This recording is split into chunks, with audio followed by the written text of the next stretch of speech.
Hello YouTube. How's everybody doing out there today? Anybody out there ever deal with stress? Want to know something you could do, very simply to maybe help with it, get rid of it, or just kind of be a little bit more comfortable with it. So today I want to talk about how to reduce stress and increase calm in 5 minutes a day.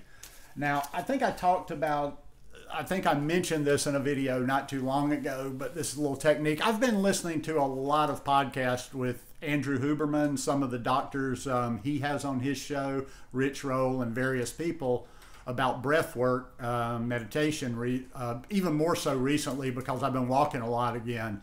I've had some things on my mind, and when I have things on my mind, I like to just put my earbuds in, get a good scientific podcast and do some walking. But I share stuff on meditation here, and I know even the word meditation just doesn't resonate with some people, and for some of the more spiritual people, probably when you get into the more just methods and the hacks and the neuroscience of it. But that's one reason I like Andrew Huberman, is because he gives respect, and he kind of explains how science is finding out what a lot of the yogis knew thousands of years ago. And there's actually science behind that. And that's why they always talked about the science of yoga. But this is a little very practical method, because a lot of people, when you say meditate, they're not going to sit down and meditate. They just envision their minds, running wild. And, so whatever you got to do to get there. And this is a little one that I'm using in addition to my meditation practice. I'm always going to have my basic meditation practice of mindfulness, but I'm starting to incorporate these in a little bit more. But also, as I'm going to talk about today, I use these I don't make a point to necessarily go sit down. Sometimes I'm out for a walk and I will do a few of these. I'll do some of these techniques just as I'm going. The more I listen, the more I'm aware of this stuff, the more I'm aware of the breath. I'm even more aware of my breath when I just was out for a walk about 20 minutes ago, and I noticed that I was making sure that I was taking full breaths in, deep into my diaphragm, into my stomach, and just expelling. And I just noticed, like, that's something I wouldn't have realized, because a lot of times we need something that is right in the moment. So I think this technique is this is going to be something that you could use, you could incorporate. Like I say, do 5 minutes a day over a period of time. But also, if you're in that moment, and you'll understand the science. And I'm gonna drop a link to this article I'm gonna read, and I think within that link there's a little quick video to Andrew Huberman. Now, I'll do a little demonstration of this breath at the end, but you definitely want to watch the Andrew Huberman, because I'm no breath teacher. I'm just like trying to pass on things that I find very interesting and I find beneficial to me. So, without any further ado, the website is inverse.com, and it's cyclic breathing. I talked about it before, maybe as the physiological sigh, or it can be called the cyclic sigh. And there's different types of cycled breathing, so let's read about this.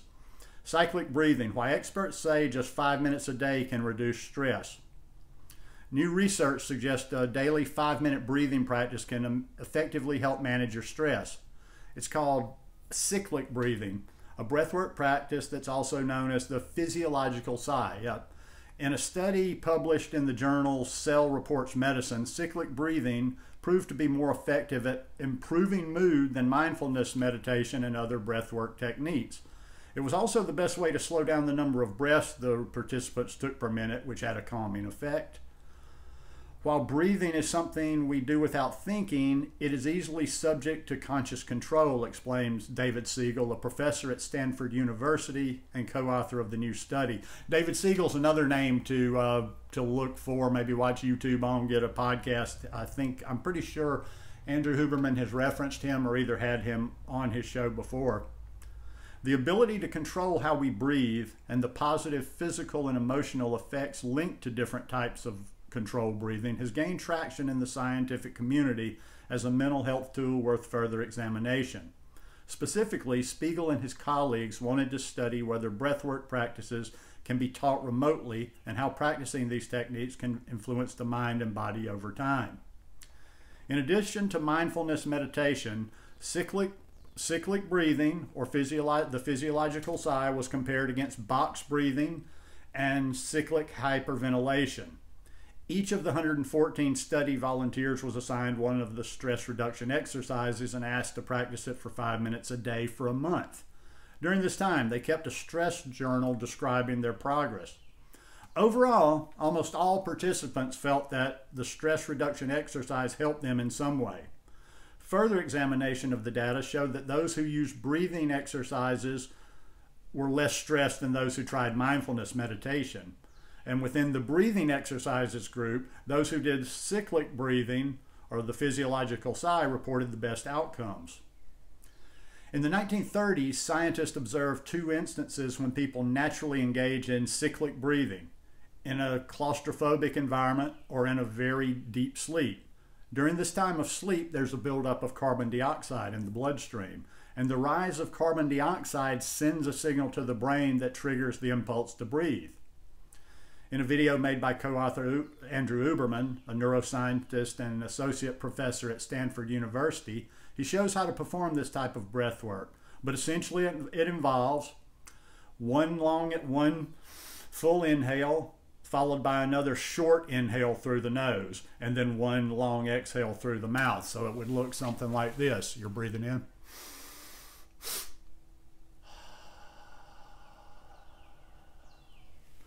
And like I say, this is just me, but I generally try to make that exhale about an 8 count.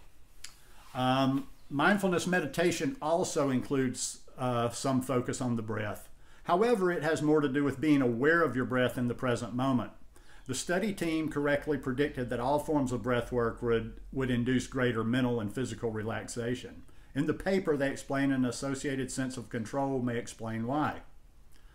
Breathwork exercises provide a sense of direct control over one's physiology as opposed to passively attending to the presence of one's breath during mindfulness meditation.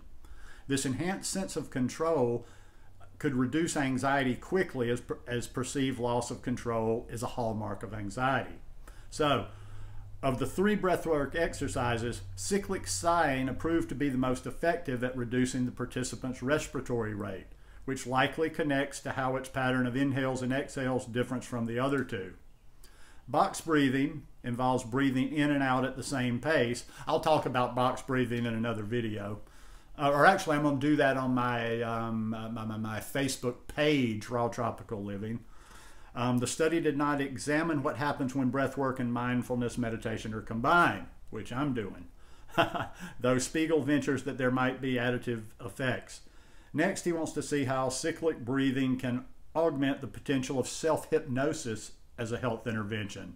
It's seemingly time to breathe in, breathe out, and see what comes next.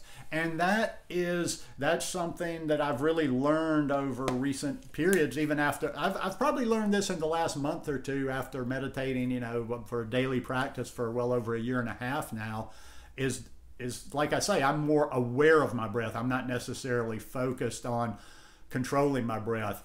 But I'm learning now that it's all about the exhale. The longer exhales are what will calm you down. And those are some, like I say, I'm going to talk about box breathing over on the Facebook page. I'm going to talk about Dr. Andrew Wales' 478 breathing over there.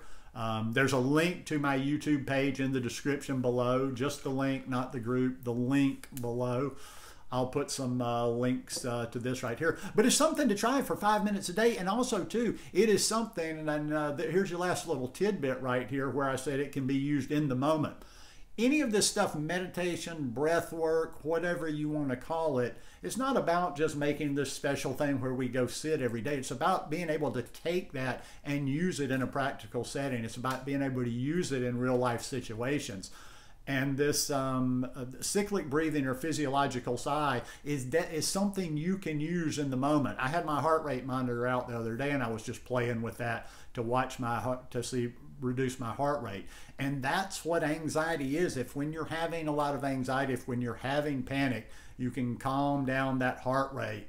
you can generally calm down the panic. Once again, unless you're getting into breath holding, I think all these are safe for most people, but do your due diligence. And if you think you have any health condition, mental health issues or whatever, that you shouldn't do breath work or meditation, please, please, please, search for that and make sure. So anyhow, hope you guys enjoyed this one today. If you like it, please give me a thumbs up.